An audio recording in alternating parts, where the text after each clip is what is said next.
బీడులోన వాన చినుకు పిచ్చి మొలక వేసింది, పాడలేని గొంతులోన పాట ఏదో పలికింది. గుండె ఒక్కటున్న చాలు గొంతు తానే పాడగలదు, మాటలన్నీ దాచుకుంటే పాట నీవే రాయగలవు.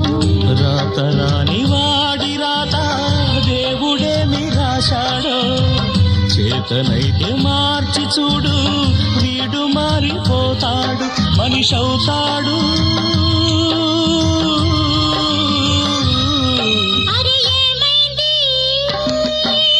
మనసు కొరకలకి ఎక్కడికో ఎగిరింది,